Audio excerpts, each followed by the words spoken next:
a sadist who derives pleasure from inflicting injuries. This is how psychologists described Amarjeet Sada, the youngest serial killer in the world. Welcome to my channel. Today's case is so heavy, it's not for the weak of hearts for sure. Let's get started.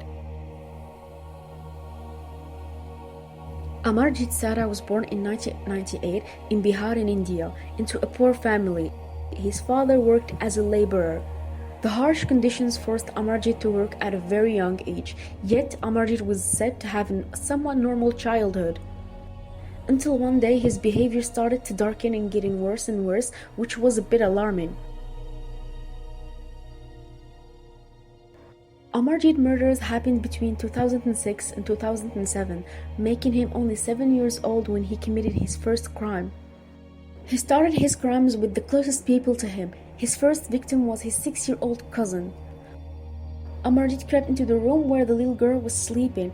He looked at her for a while and then proceeded to strangle her to death, then left the place as if nothing had happened. The second victim was an 8-month-old baby, and believe it or not, this baby was his little sister. His sister, the person that he should have been her protector, he ended up being to take her life.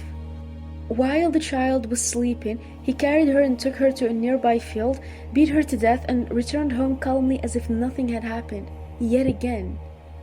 When his parents asked him where she was, he took them to the place of her body. What happened next is beyond me, because Amarjeet's parents were aware of his crimes, but they decided to hide what he did, fearing the punishments. In addition to that, they agreed that this matter is a family matter since the victims are all from the family. Even worse, his mother denied that he killed his sister and said that she fell from him unintentionally while he was carrying her. Neighbors were suspicious of him but didn't do anything. The kid needed help, and instead of providing him with necessary help and protect any other potential victims, he was still free, and because of this decision, a third murder happened, which frustrates me, to be honest.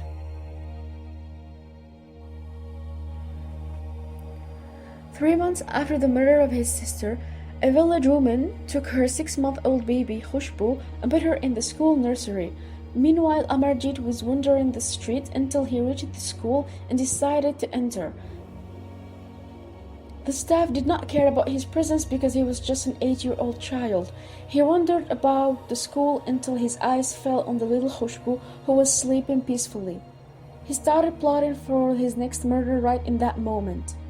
When he decided what he's going to do, he carried her in his arms and crept out of the school, took her to a nearby field, put her on the ground and beat her with a brick until she stopped breathing. After that, he covered her body with some leaves, intending to bury her with them, and returned to his house. When Khushbu's mother came back to her daughter, she was petrified to not find her daughter. The poor mother went crazy and started screaming until the people of the village gathered and started searching with the girl's relatives, as well as reporting to the police station, so the investigation began. And while the police were touring the town, the neighbors told the police about their suspicions about Amarjeet and told them how he killed his sister and cousin. At first, the police doubted their words as they saw him as a simple 8-year-old child. And anyone would react the same way in their place, to be honest. How can a small child kill so many children?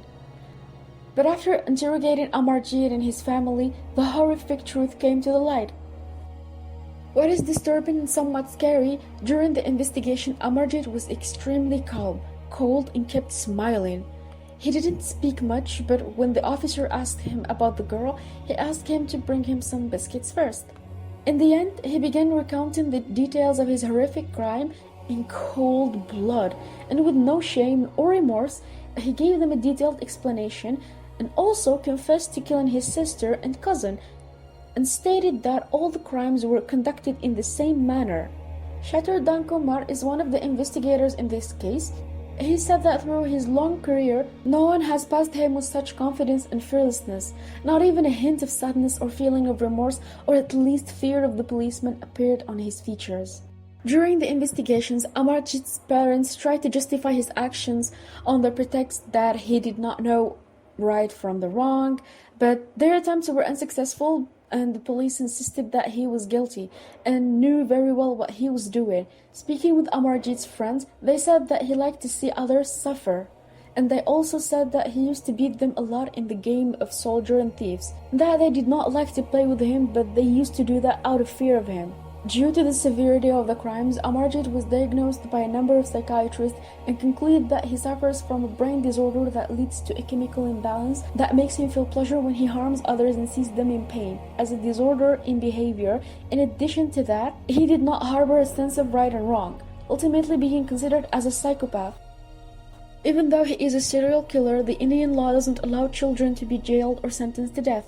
Therefore, Sada was instead sent to live at a children's home in the town of Munger until he turned 18 in 2006. During his time there, reports have revealed that he was held in a solitary confinement so that he would not interact with the other children. He also received treatment and medications until leaving the juvenile home. Following his assumed release, some speculate that Amarjeet had been framed for the murders due to his young age and the elaborate nature of the crimes. However, when you take into consideration his excitement about the act and his awareness of the location of the bodies, others have pushed back on that belief.